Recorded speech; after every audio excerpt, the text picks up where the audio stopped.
काँग्रेसीन एकला चलो रे म्हण जी घोषणा केल्या तो गोयचो आणि गोंयकारांचो अपमान।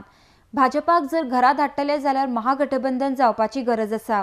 गोवा फॉरवर्डान महागठबंधनाचो उलो भाजपा विरोधी पक्षाक मारिल्लो।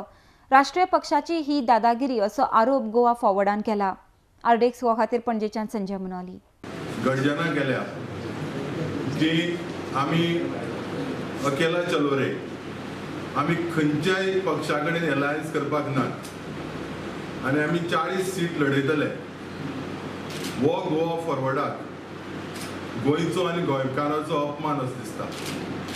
गोवा फॉरवर्डान स्थापन केले ते दिसा साकून सांगला की गोवा फॉरवर्ड सदांच अलायन्साक उक्ती आसतली आणि अलायन्स म्हणटाची साम गरज आसा।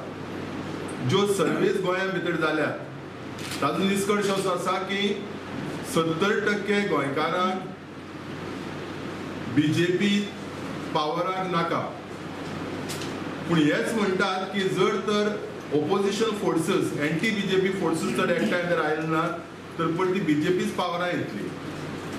आनी त्या खातीर एक इगोचेर बसनासतना आमी सदांच अलायन्साचे आनी गठबंधनाचे आमी पुरस्कार करीत आयल्यात। दुसरे, काँग्रेस पार्टीचो दिग्विजय बाब सिंगान सांगला की जांक कोणाक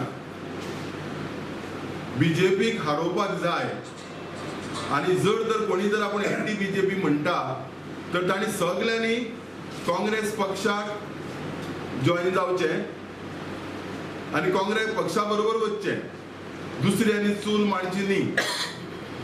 ही गोवा फॉरवर्ड ठामपणे सांगता ही राष्ट्रीय पक्षांची डिक्टेटरशिप, हुकुमशाही आणि दादागिरी, आणि ही गोवा फॉरवर्डाक आणि खंयचे पक्षाक पडपा सारखी न्ही। काँग्रेस पार्टीन असो स्टँड घेवन फक्त केलं म्हणटा ते difficulty level वाडयल्या।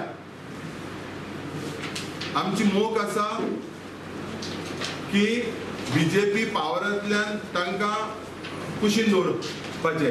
Out the BJP is our M.